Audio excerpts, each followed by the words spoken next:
ಎದುರೆಲ್ಲ ತೆಗಿತೀವಲ್ವಾ ಅವಾಗೆಲ್ಲ ಒಂಥರ ಆಗತ್ತೆ ನನಗೆ. ಹಲೋ, ಗುಡ್ ಮಾರ್ನಿಂಗ್, ಎಲ್ಲಿಗೂ ನಮಸ್ಕಾರ. Welcome to my YouTube channel. ಮನೆಯಲ್ಲಿ ಗಣಹೋಮ ಆಗ್ತಾ ಇದೆ ಇವತ್ತು. ಈ ಲಾಗ್ ವರಮಹಾಲಕ್ಷ್ಮಿ ಹಬ್ಬದ ಒಂದೆರಡು ದಿನಕ್ಕಿಂತ ಮೊದಲು ಮಾಡಿರುವಂತಹ ವಿಡಿಯೋ ಇದು. ಮಂಗಳವಾರ ಹಾಗೆ ಬುಧವಾರ, ಗುರುವಾರ 3 ದಿನ ಸ್ವಲ್ಪ ಸ್ವಲ್ಪ ವಿಡಿಯೋ ಮಾಡ್ಕೊಂಡಿದ್ದೆ. ಅದೆಲ್ಲವನ್ನ ಒಂದೇ ಲಾಗ್ ಅಲ್ಲಿ ಹಾಕ್ತಾ ಇದ್ದೀನಿ. ಯಾಕೆಂತ ಹೇಳಿದ್ರೆ ವರಮಹಾಲಕ್ಷ್ಮಿ ಪೂಜೆ ಲಾಗ್ ಒಂದ್ಸಲ ಬೇಗ ಹಾಕ್ಬಿಡೋಣ ಅಂತ ಅನಿಸ್ತು. ಸೊ ಹಾಗಾಗಿ ಅದನ್ನ ಮೊದಲು ಹಾಕ್ಬಿಟ್ಟು ಇದನ್ನ ನೆಕ್ಸ್ಟ್ ಹಾಕ್ತಾ ಇದ್ದೀನಿ. ಪ್ರತಿ ವರ್ಷ ನಮ್ಮ ಮನೆಯಲ್ಲಿ ನಾವು ವರಮಹಾಲಕ್ಷ್ಮಿ ಹಬ್ಬ ಮಾಡೋದಕ್ಕಿಂತ ಒಂದೆರಡು ದಿನಕ್ಕಿಂತ ಮೊದಲು ಈ ತರ ಮನೆಯಲ್ಲಿ ಗಣಹೋಮ ಮಾಡ್ತೀವಿ. ಮನೆ ಕೂಡ ಶುದ್ಧಿ ಆಗತ್ತೆ. ಹಾಗೆ ಏನೇ ಪೂಜೆ ಮನೆಯಲ್ಲಿ ಮಾಡೋದಿದ್ರು ಅದಕ್ಕಿಂತ ಮೊದಲು ಈ ಗಣಪತಿ ಹೋಮ, ಗಣಪತಿ ಹವನ ಎಲ್ಲ ನಾವು ಮನೆಯಲ್ಲಿ ಮಾಡುವಂತಹದ್ದು ಒಂದು ಪದ್ಧತಿ. ಸೊ ಅದು ಮನೆಗೆ ಕೂಡ ತುಂಬಾ ಶ್ರೇಯಸ್ಸು ಅಂತ ಹೇಳ್ತಾರೆ. ಸೊ ಹಾಗಾಗಿ ನಾವು ಪ್ರತಿ ವರ್ಷ ವರಮಹಾಲಕ್ಷ್ಮಿ ಪೂಜೆಯ ಒಂದು 2-3 ದಿನಕ್ಕಿಂತ ಮೊದಲು ಈ ತರ ಗಣಹೋಮನ ಮನೆಯಲ್ಲಿ ಮಾಡ್ತೀವಿ. ಇವತ್ತು ಮನೆಯಲ್ಲಿ ಗಣಹೋಮ ಆಗ್ತಾ ಇದೆ. ಸೊ ಅರ್ಚಕರು ಕೂಡ ಬೇಗನೆ ಬಂದಿದ್ರು, ಬೇಗನೆ ಪೂಜೆ ಮುಗಿಸಿದ್ರು. ಮಕ್ಕಳಿಗೆ ಸ್ಕೂಲಿಗೆಲ್ಲ ಹೋಗೋದಕ್ಕಿರತ್ತಲ್ವಾ, ಲೇಟ್ ಆಗತ್ತೆ ಅಂತ ಹೇಳಿದಕ್ಕೆ ಸೂರ್ಯೋದಯ ಆಗ್ತಾ ಇದ್ದಾಗೇನೆ ಮನೆಯಲ್ಲಿ ಗಣಪತಿ ಹವನ ಆಗ್ತಾ ಇದ್ರೆ ತುಂಬಾನೇ ಒಳ್ಳೇದು ಅಂತ ಹೇಳ್ತಾರೆ ಅರ್ಚಕರು ಕೂಡ. ಸೊ ಅದೇ ಟೈಮಿಗೆ ಬಂದು ಮಾಡಿಕೊಟ್ರು. ಹಾಗೆ ಇವತ್ತು ತಿಂಡಿಗೆ ಇಡ್ಲಿ ಆಮೇಲೆ ಸಾಂಬಾರ್ ಮಾಡಿದ್ದೆ. ಹೋಮದ ಹೊಗೆ ಫುಲ್ಲು ಮನೆ ಪೂರ್ತಿ ಸ್ಪ್ರೆಡ್ ಆಗಿದೆ. ಕಣ್ಣು ಉರಿತಾ ಉಂಟು. ಕಣ್ಣು ಉರಿತಾ ಉಂಟ, ಕಣ್ಣಲ್ಲಿ ಮೂಗಲೆಲ್ಲ ನೀರು ಬರ್ತಾ ಉಂಟು. ಇಡ್ಲಿ ಮಾಡಿದ್ದೀನಿ, ಸಾಂಬಾರು ರೆಡಿಯಾಗಿದೆ, ಟೀ ಇಟ್ಟಿದ್ದೀನಿ ಬಿಸಿ ಇಡಲಿಕ್ಕೆ. ಅಕ್ಕಂದಿರೆಲ್ಲ ಬರಬೇಕಷ್ಟೇ, ಇನ್ನೂ ಬಂದಿಲ್ಲ.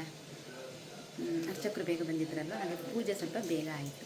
ಹಾಗೆ ಮನೆಯಲ್ಲಿ ಗಣಹೋಮ ಆಗ್ತಾ ಇದ್ದಾಗೆ ಈ ತರ ಈ ಗಣಪತಿ ದೇವರ ಫೋಟೋ ಮೇಲಿಂದ ಬಲ್ಗಡೆ ಸೈಡ್ ಇಂದ ಹೂ ಕೆಳಗಡೆ ಬಿತ್ತು. ಅದೇನೋ ಮನಸ್ಸಿಗೆ ತುಂಬಾ ಖುಷಿ ಆಯ್ತು ಅದನ್ನ ನೋಡ್ಬಿಟ್ಟು. ಈ ತರ ಪೂಜೆ ಏನಾದ್ರು ಮಾಡ್ತಾ ಇರ್ಬೇಕಿದ್ರೆ ದೇವರ ಬಲಭಾಗದಿಂದ ಹೂ ಕೆಳಗಡೆ ಬಿದ್ದರೆ ತುಂಬಾ ಒಳ್ಳೇದಾಗತ್ತೆ ಅಂತ ಹೇಳ್ತಾರೆ. ಸೊ ಗೊತ್ತಿಲ್ಲ ನನ್ಗೂ ಕೂಡ ಹೌದು ಅಲ್ವೋ, ನಿಜಾನೋ ಸುಳ್ಳೋ ಏನೋ ಅಂತ ಗೊತ್ತಿಲ್ಲ. ಸೊ ನಾನು ಕೂಡ ನಂಬ್ತೀನಿ ಇದನ್ನ. ತುಂಬಾ ಖುಷಿ ಆಯ್ತು ಇದನ್ನ ನೋಡಿ. ನಾವು ಮಾಡಿದ ಪೂಜೆ ದೇವರಿಗೆ ತಲುಪಿತು ಅಂತಾನೆ ಅನ್ಕೋತೀನಿ. ಟೈಮ್ ಈಗ 2 ಗಂಟೆ ಆಗ್ತಾ ಬಂತು. ಊಟ ಎಲ್ಲ ಆಯ್ತು. ಊಟ ಎಲ್ಲ ಮುಗಿಸಿ ಸ್ವಲ್ಪ ಪೇಟೆ ಕಡೆಗೆ ಹೋಗೋದಕ್ಕಿತ್ತು, ಹಾಗೆ ಹೋಗಿ ಬರೋಣ ಅಂತ ಹೊರಟಿದ್ದೀನಿ. ಬೆಳಿಗ್ಗೆ ಗಣಹೋಮ ಇತ್ತಲ್ವಾ, ಗಣಹೋಮ ಆದ ನಂತರ ನಮ್ಮ ಭಾವಂದಿರು, ಅಕ್ಕಂದಿರು ಮತ್ತೆ ಮಕ್ಕಳೆಲ್ಲ ಬಂದಿದ್ರು.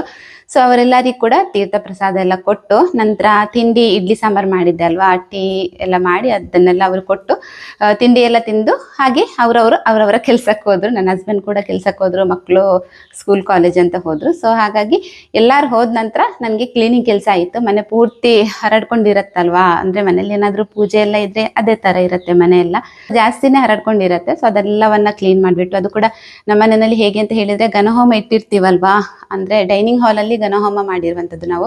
ಸೊ ಅಲ್ಲಿ ಯಾವುದೇ ಕಾರಣಕ್ಕೂ ಹಿಡಿಸುಡಿಯಿಂದ ಗುಡಿಸೋ ಹಾಗಿಲ್ಲ, ಅಂದ್ರೆ ಅದರ ಪ್ರಸಾದ ತೆಗಿಯೋ ತನಕ ಹಿಡಿಸುಡಿಯಿಂದ ಗುಡಿಸೋ ಹಾಗಿಲ್ಲ. ಬಟ್ಟೆ ತಗೊಂಡು ಅದರಲ್ಲೇ ಕ್ಲೀನ್ ಮಾಡ್ತಾ ಬರಬೇಕಾಗತ್ತೆ. ಸೊ ನಾನು ಹೊರಡೋ ಟೈಮಲ್ಲಿ ಕರೆಕ್ಟಾಗಿ ಮಳೆ ಕೂಡ ಸ್ಟಾರ್ಟ್ ಆಯಿತು. ಈ ಮಳೆ ಬಂದರೆ ರೈನ್ ಕೋಟ್ ಹಾಕೊಂಡು ಹೋಗೋದೇ ಒಂದು ದೊಡ್ಡ ತಲೆನೋವು ನನಗೆ.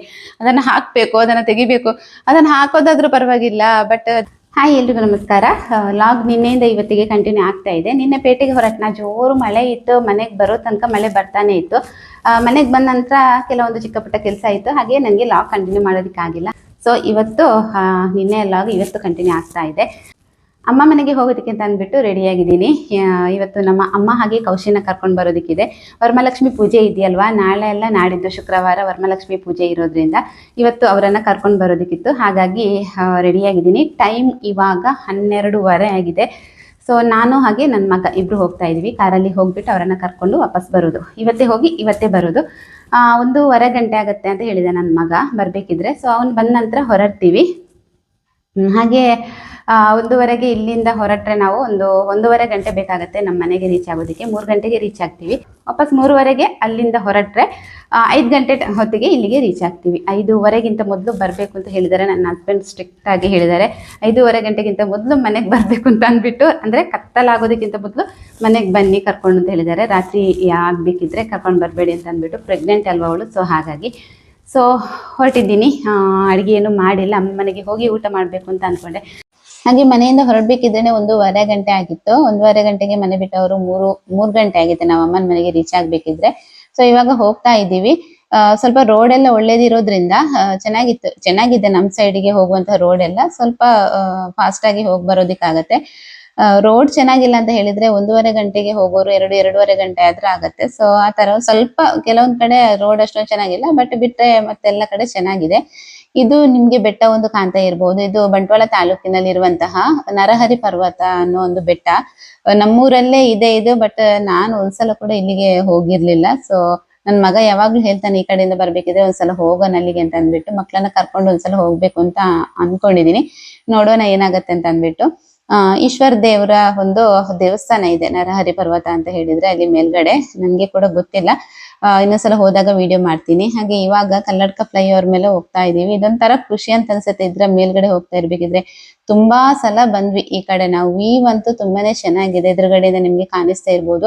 ಈ ಮಕ್ಳೆಲ್ಲ ಡ್ರಾಯಿಂಗ್ ಮಾಡ್ತಾರಲ್ವಾ, ಬೆಟ್ಟ ಚಿತ್ರನ ನೀಟಾಗಿ ನೋಡಿ ಅಪ್ ಅಂಡ್ ಡೌನ್ಸ್ ಈ ತರ ಮಾಡ್ತಾರಲ್ವಾ, ಸೊ ಆ ತರ ಕಾಣಿಸ್ತಾ ಇದೆ.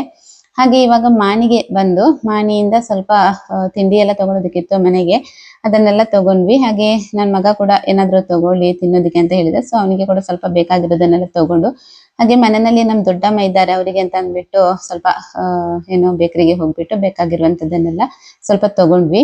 ಹಾಗೆ ತಗೊಂಡ್ಬಿಟ್ಟು ಇವಾಗ ವಾಪಸ್ ಅಮ್ಮನ ಮನೆಗೆ ಹೊರಟಿದೀವಿ. ಮಾನಿಯಿಂದ ಒಂದು 3 ಕಿಲೋಮೀಟರ್ ಇದೆ ಅಷ್ಟೇನೆ ನಮ್ಮ ಮನೆಗೆ, ಜಾಸ್ತಿ ಏನೋ ದೂರ ಇಲ್ಲ. ಸೊ ಹಾಗಾಗಿ ಇವಾಗ ಹೋಗ್ತಾ ಇದೀವಿ.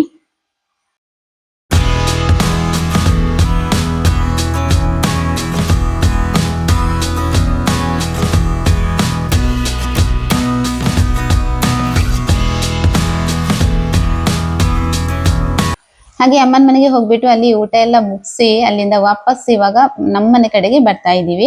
ಇದು ಮಧ್ಯಾಹ್ನ ನಂತರ ಒಂದು ಅರ್ಧ ದಿನದಲ್ಲಿ ಇದೆಲ್ಲವನ್ನ ಮುಗಿಸಿ ಬಿಟ್ಟಿದೀವಿ ಅಂತಾನೆ ಹೇಳ್ಬೋದು. ಅಮ್ಮನ ಮನೆಗೆ ಹೋಗ್ಬಿಟ್ಟು ಅವರನ್ನ ಕರ್ಕೊಂಡು ಹಾಗೆ ವಾಪಸ್ ನಮ್ಮ ಮನೆಗೆ ಬರೋದು 1-2-3 ಸಲ ಇದೇ ತರ ಆಗ್ತಾ ಇದೆ. ಸೊ ಹಾಗಾಗಿ ಇವತ್ತು ಕೂಡ ಕರ್ಕೊಂಡು ಬರ್ತಾ ಇದೀವಿ.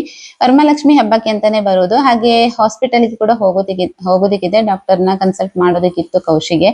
ಸೊ ಹಾಗಾಗಿ 2 ಕೆಲ್ಸನೂ ಆಗತ್ತೆ ಅಂತ ಅಂದ್ಬಿಟ್ಟು ಕರ್ಕೊಂಡು ಬರುವಂತದ್ದು. ಹಾಗೆ ಮನೆಗ್ ಬಂದಾಗ್ಲೇ ನಾವು 5:30 ಗಂಟೆನೆ ಆಗಿತ್ತು. 5:30 ಗಂಟೆಗೆ ರೀಚ್ ಆದ್ವಿ, ಸ್ವಲ್ಪ ಬೇಗನೆ ಬಂದ್ವಿ ಅಂತಾನೆ ಹೇಳ್ಬೋದು. ಇದು ನೆಕ್ಸ್ಟ್ ಡೇ ಬೆಳಿಗ್ಗೆ ಲಾಗ್ನ ಮಾಡ್ತಾ ಇರುವಂತದ್ದು. ತಿಂಡಿಗೆ ಒಂದು ಅಂದ್ರೆ ಬೆಳಗಿನ ಬ್ರೇಕ್ಫಾಸ್ಟ್ ಗೆ ತಿಂಡಿ ಮಾಡೋದೇ ದೊಡ್ಡ ಕೆಲಸ. ಹಿಂದಿನ ದಿನ ನೈಟ್ ಶುರು ಆಗುತ್ತೆ ಟೆನ್ಷನ್, ಏನ್ ಮಾಡೋದು ಅಂತ ಅಂದ್ಬಿಟ್ಟು. ಅಮ್ಮ ಹೇಳಿದ್ರು ನೀರ್ ಪುಂಡಿ ಮಾಡುವ ಅಂತ ಹೇಳಿದ್ರು. ಸೊ ಅವರೇ ಮಾಡ್ತಾರೆ, ಹಾಗಾಗಿ ಈ ತರ ಅಕ್ಕಿನ ಹಾಕು ಅಂತ ಅಂದ್ಬಿಟ್ಟು ಹೇಳಿದ್ರು. ಇಲ್ಲಿ ನಾನು ಒಂದು 3 ಗ್ಲಾಸ್ನಷ್ಟು ಈ ರೇಷನ್ ಅಲ್ಲಿ ಬರುತ್ತಲ್ವಾ ಕುಚ್ಚಲಕ್ಕಿ, ಅದನ್ನ ಹಾಕ್ತಾ ಇದ್ದೀನಿ. 2 ಟೈಪ್ ಅಕ್ಕಿ ಬರುತ್ತೆ, ಬೆಳ್ತಿಗೆ ಅಕ್ಕಿ ಇನ್ನೊಂದು ಕುಚ್ಚಲಕ್ಕಿ. ಸೊ ಕುಚ್ಚಲಕ್ಕಿನ ಹಾಕೊಂಡಿದೀನಿ. ನೀರ್ ಪುಂಡಿಗೆ ಕುಚ್ಚಲಕ್ಕಿ ಹಾಕಿ ಮಾಡಿದ್ರೆ ತುಂಬಾನೇ ಚೆನ್ನಾಗಿರುತ್ತೆ. ರೇಷನ್ ರೈಸೇ ಹಾಕ್ಬೇಕಾಗತ್ತೆ, ನಾವು ಊಟ ಮಾಡ್ತೀವಲ್ವಾ ಅದನ್ನ ಹಾಕಿದ್ರೆ ಅಷ್ಟೊಂದು ಚೆನ್ನಾಗಿ ಬರಲ್ಲ ಅಂತ ಹೇಳ್ತಾರೆ ಅಮ್ಮ. ಸೊ ಹಾಗಾಗಿ ಈ ಅಕ್ಕಿನ ಹಾಕಿರುವಂತದ್ದು. ಹಾಗೆ ಅಕ್ಕಿನ ಗ್ರೈಂಡ್ ಮಾಡ್ಬಿಟ್ಟು ಒಂದು ಬಾಣಲೆಗೆ ಹಾಕಿ ಸ್ವಲ್ಪ ಎಣ್ಣೆ ಹಾಕೊಂಡು ಇವಾಗ ರುಬ್ಬಿಟ್ಟಂತಹ ಈ ಅಕ್ಕಿ ಏನಿದೆ ನೋಡಿ ಅದನ್ನ ಇಲ್ಲಿ ಹಾಕ್ತಾ ಇದ್ದೀನಿ. ಹಿಟ್ಟನ್ನ ಹಾಕ್ಬಿಟ್ಟು ಸ್ವಲ್ಪ ಬೇಕಾದಷ್ಟು ಉಪ್ಪು ಹಾಕೊಂಡ್ಬಿಟ್ಟು ಚೆನ್ನಾಗಿ ಇದನ್ನ ಕಡುಬಿನ ಹಂತಕ್ಕೆ ಇದನ್ನ ಅಂದ್ರೆ ಮಗಸ್ಬೇಕಾಗತ್ತೆ. ತುಂಬಾ ಹೊತ್ತು ಮಗಸ್ಬೇಕಾಗತ್ತೆ, ಅಂದ್ರೆ ಗಟ್ಟಿ ಆಗ್ಬೇಕಲ್ವಾ. ತೆಳ್ಳಗೆ ನಾವು ಮಿಕ್ಸಿನಲ್ಲಿ ಅದನ್ನ ರುಬ್ಕೊಂಡಿರ್ತೀವಿ. ಸೊ ಸ್ವಲ್ಪ ಗಟ್ಟಿ ಆಗೋ ತನಕ ಅದನ್ನ ಮಿಕ್ಸ್ ಮಾಡ್ತಾನೆ ಇರ್ಬೇಕಾಗತ್ತೆ. ನಂತರ ಈ ತರ ಚಿಕ್ಕ ಚಿಕ್ಕ ಗೋಳಿ ಗಾತ್ರದ ಉಂಡೆ ಮಾಡ್ಬಿಟ್ಟು ಸ್ವಲ್ಪ ನೀರು, ನಮ್ಗೆ ಎಷ್ಟು ಕಡುಬು ಮಾಡ್ಕೊಂಡಿದೀವಿ ನೋಡಿ ಅದು ಮುಲ್ಗೋಷ್ಟು ನೀರನ್ನ ಕುದಿಯೋದಿಕ್ಕೆ ಇಡ್ಬೇಕು. ಚೆನ್ನಾಗಿ ನೀರು ಕುದಿತಾ ಇರತ್ತಲ್ವಾ, ಅದೇ ಟೈಮ್ ನಲ್ಲಿ ನಾವು ರೆಡಿ ಮಾಡಿ ಇಟ್ಕೊಂಡಿರುವಂತ ಕಡುಬನ್ನ ಹಾಕಿ ಮೈಲ್ಡ್ ಆಗಿ ಇದನ್ನ ಮಿಕ್ಸ್ ಮಾಡ್ತಾ ಇರ್ಬೇಕಾಗತ್ತೆ. ಸ್ವಲ್ಪ ಹಾರ್ಶ್ ಆಗಿ ಮಿಕ್ಸ್ ಮಾಡಿದ್ರೆ ಅದು ಕಡುಬು ಕಟ್ ಆಗೋ ಚಾನ್ಸ್ ಇದೆ. ಸೊ ಹಾಗಾಗಿ ಸ್ವಲ್ಪ ನಿಧಾನಕ್ಕೆ ಅದನ್ನ ಮಿಕ್ಸ್ ಮಾಡ್ತಾ ಇದ್ರೆ ಆಯ್ತು. ನಂತರ ಒಂದು ತೆಂಗಿನಕಾಯಿ ತುರಿ, ಹಾಗೆ ಸ್ವಲ್ಪ ಕೊತ್ತಂಬರಿ, ಆಮೇಲೆ ಸ್ವಲ್ಪ ಜೀರಿಗೆ ಹಾಕ್ಬಿಟ್ಟು ಚೆನ್ನಾಗಿ ಪೇಸ್ಟ್ ಮಾಡ್ಕೋಬೇಕು. ಪೇಸ್ಟ್ ಮಾಡಿ ರೆಡಿ ಮಾಡಿ ಇಟ್ಕೋಬೇಕು. ಒಂದು ಫುಲ್ ತೆಂಗಿನಕಾಯಿನ ಹಾಕೊಂಡಿದೀನಿ ನಾನಿಲ್ಲಿ. ಹಾಗೆ ಇಲ್ಲಿ ಇವಾಗ ಕಡುಬು ಕುದಿತಾ ಇದೆಯಲ್ವಾ, ಇದು ನಿಮ್ಗೆ ವೈಟ್ ಕಲರ್ ಅಲ್ಲಿ ಕಾಣಿಸ್ತಾ ಇರ್ಬೋದು, ಬಟ್ ತೆಂಗಿನಕಾಯಿ ನಾವು ರುಬ್ಬಿಟ್ಕೊಂಡಿರುವಂತದನ್ನು ಇವಾಗ ಹಾಕ್ತಾ ಇದ್ದೀನಿ. ಕಡುಬು ಹೇಗೋ ವೈಟ್ ಆಗಿ ಇರತ್ತಲ್ವಾ, ನೀರಲ್ಲಿ ಸ್ವಲ್ಪ ಅದರ ಕಲರ್ ಬಿಟ್ಕೊಂಡಿರತ್ತೆ. ಇವಾಗ ಇದಕ್ಕೆ ಸ್ವಲ್ಪ ರುಚಿಗೆ ಬೇಕಾದಷ್ಟು ಉಪ್ಪು ಹಾಕೊಂಡು ಆಮೇಲೆ ರುಬ್ಬಿಟ್ಟಂತಹ ಮಿಶ್ರಣ ಏನಿದೆ, ತೆಂಗಿನಕಾಯಿ ಮಿಶ್ರಣ ಏನಿದೆ ಅದನ್ನ ಹಾಕಿ ಚೆನ್ನಾಗಿ ಮಿಕ್ಸ್ ಮಾಡೋದಷ್ಟೇನೆ. ಅಮ್ಮ ಮಾಡ್ತಾ ಇದ್ದಾರೆ. ಇವತ್ತು ನಮ್ಮನೆಯಲ್ಲಿ ನೀರ್ ಪುಂಡಿ ಮಾಡಿದ್ದು ಅಮ್ಮನೇ. ಅಂದ್ರೆ ನಾನ್ ಮಾಡ್ತಾ ಇದ್ದದ್ದು ಇವಾಗ ತುಂಬಾ ಸಮಯ ಆಯ್ತು. ನಾನು ಸ್ವಲ್ಪ ಬೇರೆ ತರ ಮಾಡ್ತಾ ಇದ್ದೆ, ನಾನಂದ್ರೆ ಯೂಟ್ಯೂಬ್ ಅಲ್ಲಿ ನೋಡಿ ಮಾಡ್ತಾ ಇದ್ದೆ. ಅಮ್ಮ ಬೇರೆ ತರ ಮಾಡ್ತಾರೆ. ಅಮ್ಮ ಮಾಡಿರೋದು ತುಂಬಾನೇ ಚೆನ್ನಾಗಿದೆ, ಟೇಸ್ಟ್ ತುಂಬಾನೇ ಚೆನ್ನಾಗಿ ಬಂದಿತ್ತು. ಮಕ್ಳಿಗೆ ಕೂಡ ಇಷ್ಟ, ಈ ನೀರ್ ಪುಂಡಿ ಅನ್ನೋದು ಮಕ್ಳು ಕೂಡ ಇಷ್ಟ ಪಡ್ತಾರೆ. ಸ್ವಲ್ಪ ಬೆಲ್ಲ ಹಾಕ್ಬೇಕು ಅಷ್ಟೇನೆ, ಜಾಸ್ತಿ ಬೆಲ್ಲ ಹಾಕ್ಬಾರ್ದು, ಪಾಯಸ ತರ ಆಗೋಗುತ್ತೆ. ಸ್ವಲ್ಪ ರುಚಿಗೆ ಬೇಕಾದಷ್ಟು 1-2 ಸ್ಪೂನ್ ನಷ್ಟು ಬೆಲ್ಲ ಹಾಕಿದ್ರೆ ಸಾಕಾಗತ್ತೆ. ಹಾಗೆ ಕೌಶಿ ಜೊತೆ ಮಾತಾಡ್ತಾ ಬೆಳಗಿನ ಕೆಲಸಗಳನ್ನ ಮಾಡ್ತಾ ಇದ್ದೆ. ಇವತ್ತಿನ ಲಾಗ್ ಇಷ್ಟೇನೆ. ಲಾಗ್ ಇಷ್ಟ ಆದ್ರೆ ಲೈಕ್ ಮಾಡಿ. ಸಿಗ್ತೀನಿ ನೆಕ್ಸ್ಟ್ ಲಾಗ್ ಅಲ್ಲಿ. ಬಾಯ್.